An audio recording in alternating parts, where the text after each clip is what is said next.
প্রিয় 2025 সালের নতুন বছরের ষষ্ঠ শ্রেণীর ছাত্রছাত্রী বন্ধুরা, আশা করি তোমার সবাই ভালো আছো। আজ আমরা যে বিষয়টি নিয়ে আলোচনা করব, ষষ্ঠ শ্রেণীর থার্ড সেমেস্টার অর্থাৎ ফাইনাল পরীক্ষার বাংলার সিলেবাস, প্রশ্নকার এবং নমুনা প্রশ্নপত্র নিয়ে। প্রথমে তোমরা সিলেবাসটা দেখে নাও, কী কী বিষয় তোমাদের থার্ড সেমেস্টার অর্থাৎ ফাইনাল পরীক্ষায় থাকবে। ফাইনাল পরীক্ষার ক্ষেত্রে ফুল মার্কস থাকবে তোমাদের 70, আর সময় তোমায় থাকবে 2 ঘন্টা 30 মিনিট। তোমায় থাকবে বঙ্গ আমার জননী আমার, শহীদ যতীন দাস, চিঠি, ধরাতল, হাবুর বিপদ, কিশোর বিজ্ঞানী, ননিদা, নট আউট। আর তোমাদের হজরবলতে থাকবে 27 থেকে 45 পৃষ্ঠা। আর ভাষাতে থাকবে পত্র রচনা, বোধ পরীক্ষা আর দিনলিপি। তাছাড়াও তোমাদের সেকেন্ড সামেটিভ এবং ফার্স্ট সামেটিভ থেকেও কিছু কিছু প্রশ্ন কিন্তু থাকবে। ভালো, তোমরা প্রশ্ন কাঠামোটা দেখে নাও। গদ্য থেকে থাকবে 20, কবিতা থেকে থাকবে 20, ব্যাকরণ থেকে থাকবে 10, সহায়ক পাঠ থেকে থাকবে 10, আর নিমিত্ত থেকে থাকবে 10।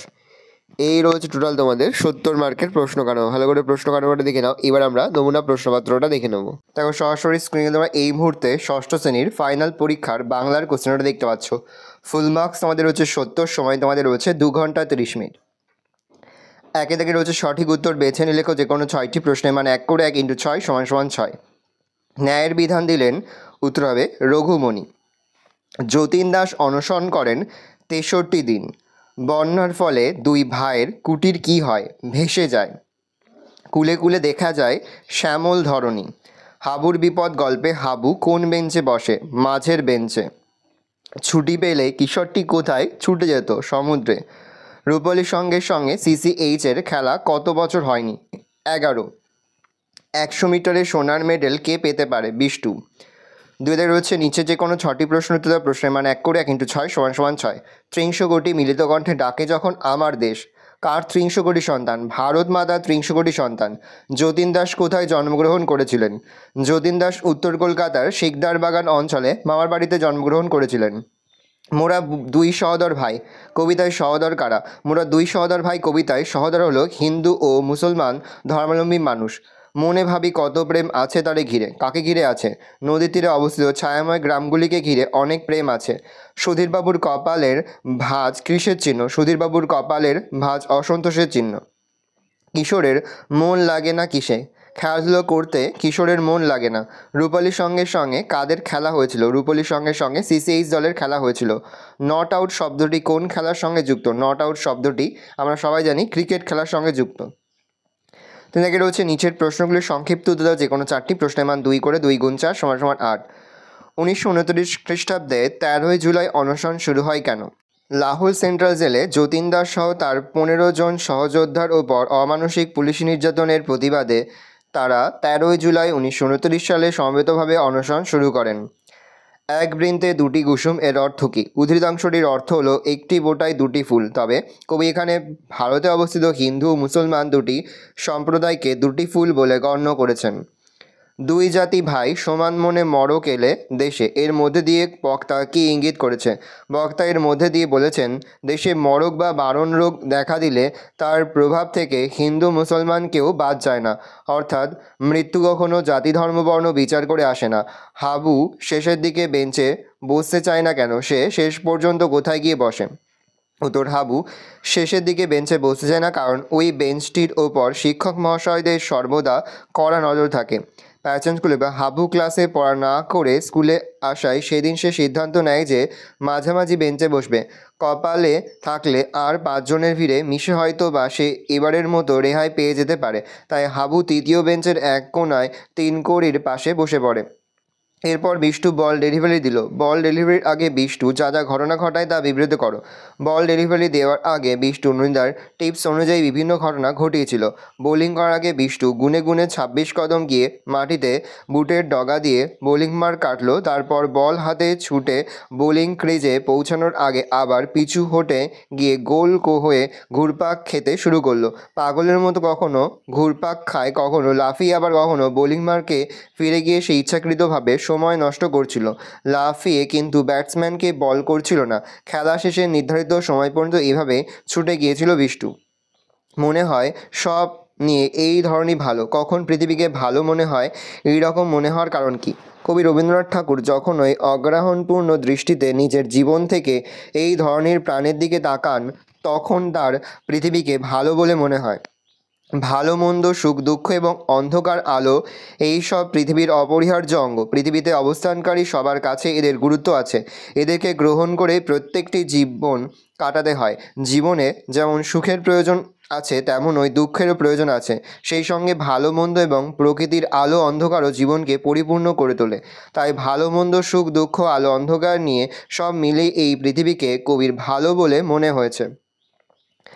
4 দাগে রয়েছে নিচের প্রশ্নগুলির উত্তর নিজের ভাষায় লেখো। যে কোনো 4টি প্রশ্নের মান 5 করে। 5 গুণ 4 = 20। প্রথম, যুদ্ধ করিল প্রতাপাদিত্য। প্রতাপাদিত্য কে ছিলেন? তিনি কাদের সঙ্গে যুদ্ধ করেছিলেন? তো লিখবে, 16 শতকে দিল্লির মোগল সম্রাট আকবর ও জাহাঙ্গীরের রাজত্বকালে অধুনা বাংলাদেশের 12 জন বিখ্যাত ভূস্বামী ছিলেন। তার একত্রে 12 ভূঁইয়া নামে পরিচিত ছিল। এদের মধ্যে অন্যতম শক্তিশালী ভূস্বামী ছিলেন রাজা প্রতাপাদিত্য। যশোর, খুলনা ও 24 পরগনার এক বিস্তীর্ণ অঞ্চল অর্থাৎ ধুমঘাট ছিল তার শাসনাধীন। বাংলায় মোগলরা আধিপত্য বিস্তারের চেষ্টা করলে প্রতাপাদিত্য মোগল রাজশক্তির বিরুদ্ধে ভয়ানক যুদ্ধ করে প্রাণ দিয়েছিলেন। জেলে যতীন দাসের পাশে স্লেট পেন্সিল রাখা হয়েছিল কেন? জেলে যতীন দাসকে জোর করে দুধ খাওয়াতে গেলে ফুসফুসে দুধ ঢুকে গিয়ে তিনি অজ্ঞান হয়ে যান। 48 ঘন্টা পর তার জ্ঞান ফিরলে তিনি বুঝতে পারেন তার গলা দিয়ে আর আওয়াজ বেরোচ্ছে না। এছাড়াও যতীন দাস লক্ষ্য করেন তার পাশে রাখা আছে একটি স্লেট ও একটি পেন্সিল।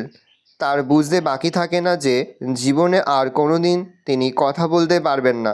এরপর যতীন দাস যাতে তার মনের ভাব, ইচ্ছা অনিচ্ছা অন্যকে জানাতে পারে, তার জন্য তার পাশে স্লেট ও পেন্সিল রাখা হয়েছিল। কবির কল্পনায় নৌকাযাত্রায় কী কী দৃশ্য তিনি দেখেছেন? রবীন্দ্রনাথের কাল্পনিক নৌকাযাত্রায় এই ধরনের বহু চোখ ভোলানো এবং মন জুড়ানো দৃশ্য ধরা পড়েছে। তিনি মানুষ চোখে দেখেছেন এই ধরনের শস্যশ্যামল রূপ এবং ছায়া সুশীলত ছোট ছোট গ্রামগুলিকে। কবি এই সমস্ত দৃশ্য অত্যন্ত আন্তরিকতার সঙ্গে প্রত্যক্ষ করেছেন। কবির আন্তরিকতাপূর্ণ এই দৃষ্টিতে ধরা পড়েছে নদীর কিনারা থেকে সুখ দুঃখ যেন দুই ভাই বোনের মতো তার দিকে করুণ দৃষ্টিতে তাকিয়ে আছে। কবি খুব আগ্রহের সঙ্গে এই গ্রাম্য দৃশ্যগুলিকে অবলোকন করেছেন। এটাই সুধীরবাবুর মেথড। সুধীরবাবুর মেথডটি কী? তার এমন মেথড অবলম্বন করার যুক্তিটি কী?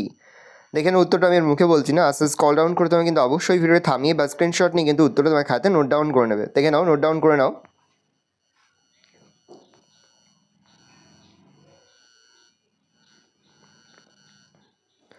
পরের প্রশ্ন, ঝিনুক কুড়ায় জ্ঞানের সাগর বেলায় অংশের তাৎপর্য ব্যাখ্যা করো।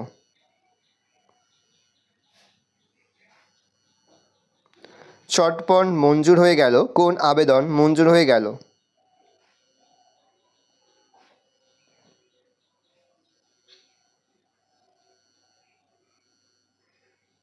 দেখে নাও উত্তরটা। 5 দাগে রয়েছে নিচে যে কোনো 3টি প্রশ্ন উত্তর প্রশ্নের মান 1 করে 1 × 3 = 3। হযবরল বর্ণিত হিজবিজবিজের খুঁড়োর নাম কি? হিজবিজের খুঁড়োর নাম হচ্ছে তকায়। হযবরল বর্ণিত ছাগলে সেজমামা কীভাবে মারা গেল? ছাগলের সেজমামা 8খানা কুমিরে খেয়েছিল আর বাকি 8খানা মারা গেল। হযবরল বর্ণিত ব্যাকরণ সিংহের ডিগ্রি কি? ব্যাকরণ সিংহের ডিগ্রি BA খাদ্র বিশারদ। ন্যাড়া মাথায় বিপরীতে কীরকম লোক দেখা যায়? ন্যাড়া মাথার বিপরীতে জটাধারী লোক দেখা যায়। হযবরল বর্ণিত সর্বশেষে আসামি কে হলো? গল্পের সর্বশেষে আসামি হলো ন্যাড়া। 6 দাগে রয়েছে নিচে যে কোনো একটি প্রশ্ন উত্তর প্রশ্নের মান 5। প্রথম, হযবরল বর্ণিত কাকটা কি দেখে দোকানপাট বন্ধ করে চলে গেল? হযবরল বর্ণিত ছাগলে কি না খায় এ কথাকার কখন সেই কথা বলেছিল? উত্তরটা দেখে নাও।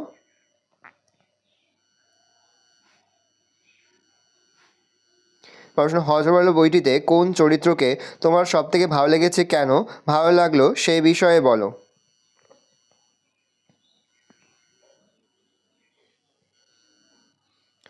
7 দাগে রয়েছে নিচে যে কোনো 4টি প্রশ্ন উত্তর প্রশ্নের মান 1 করে 1 × 4 = 4। ধাতু বিভক্তি কাকে বলে? কাল ও পুরুষভেদে যে বর্ণ বা বর্ণসমষ্টি ধাতুর উপরে যুক্ত হয়ে ক্রিয়াপদ গঠন করে সেই বর্ণ বা বর্ণসমষ্টিকে ধাতু বিভক্তি বা ক্রিয়া বিভক্তি বলে। বাক্য কাকে বলে? পরস্পর অর্থের সম্পর্কযুক্ত পদগুলি জুড়ে নির্দিষ্ট ক্রম অনুযায়ী বিন্যস্ত হয়ে যখন কোনো বক্তব্য, ধারণা বা ভাবনাকে প্রকাশ করে তখন সেই একক কথাগুলিকে বা বলা হয় বাক্য। নির্দেশ অনুযায়ী নিচের বাক্যগুলিকে রূপান্তরিত করো। চোখে ভালো দেখতে পাচ্ছি না, অভ্যর্থনাক বাক্যে চোখে খারাপ দেখছি। নির্দেশ অনুযায়ী নিচের বাক্যগুলিকে রূপান্তরিত করো। রাতে ট্রেন ধরতে হলে তাড়াতাড়ি করো। নমর্থক বাক্যে রাতে ট্রেন ধরতে হলে দেরি করো না। পরে হচ্ছে সেদিনে খেলা শেষ হলো এবং সবাই খুশি মনে বাড়ি ফিরল। সরল বাক্যে সেদিন খেলা শেষ হলে সবাই খুশি মনে বাড়ি ফিরল। যৌগিক বাক্যে পরেরটা আমরা ছবি আঁকতে আঁকতে গান শুনছিলাম। আমরা ছবি আঁকছিলাম এবং গান শুনছিলাম। 8 থেকে যে কোনো একটি বিষয় অনুচ্ছেদ রচনা করো। প্রশ্নের মান 8। একটি আদর্শ বিদ্যালয়, স্বামী বিবেকানন্দ, দৈনন্দিন জীবনে বিজ্ঞান, পরিবেশ দূষণ ও তার প্রতিকার, তোমার জীবনের লক্ষ্য। 9 থেকে রয়েছে যে কোনো একটি বিষয়ে পত্র রচনা করো। প্রশ্নের মান 6। বিদ্যালয়ে দেয়াল পত্রিকা প্রকাশের অনুমতি চেয়ে প্রধান শিক্ষক মহাশয়ের নিকট আবেদনপত্র লেখো। আর রাস্তা সংস্কারের আবেদন জানিয়ে তোমার এলাকার পৌর প্রধান বা অঞ্চল প্রধানকে একটি পত্র লেখো। 10 থেকে রয়েছে নিচের অনুচ্ছেদটি পড়ে পূর্ণ বাক্যে উত্তর দাও। যে টেক্সটটা একটা প্যাসেজ তোমাদের তুলে দেওয়া হবে, একটা গল্প, ছোটো গল্প তোমাদের লেখা থাকবে, সেটা পড়ে তোমাদের কিন্তু এখানে 4টি প্রশ্ন থাকবে। 4টি প্রশ্ন কিন্তু তোমাদের করতে হবে। ইংলিশের মতো সিনের প্যাসেজ থাকবে, সেখান থেকে তোমাদের উত্তরগুলো করতে হবে। অজয় নদীর রূপ নিয়ে কবিরা কী করেছে? কবিরা অজয় নদীর সর্বনাশা রূপ সম্বন্ধে কবিতা আর গান লিখেছে। অজয় নদীর উৎপত্তিস্থল কোথায়? অজয় নদীর উৎপত্তিস্থল ছোটনাগপুরের মালভূমিতে। অজয় নামের মানে কি? অজয় নামের মানে হলো যাকে পোষ মানানো যায় না। কাঠের নৌকার টুকরো বর্তমানে কি হয়ে গেছে? কাঠের নৌকার টুকরো এখন পাথরের মতো হয়ে গেছে।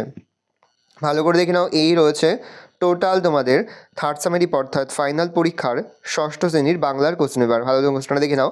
আশা করি ভিডিওটা ভালো লেগেছে। ভিডিওটা ভালো লাগলে ভিডিওকে লাইক করতে ভুলবেন না। আমার চ্যানেল নতুন হওয়া লাল কালার সাবস্ক্রাইব প্রেস করে পাশে বেল আইকন প্রেস করে যখন নতুন কোনো ভিডিও আপলোড করি সবার ফার্স্ট নোটিফিকেশন পেয়ে যাও। আর এই ভিডিওটি তোমার বন্ধু বান্ধবী আত্মীয়স্বজন সবার মধ্যে কিন্তু অনেক শেয়ার করে দিলে। বছর ষষ্ঠ শ্রেণীতে পড়ছে। ভালো করে দেখে নাও কোশ্চেন পেপারটা।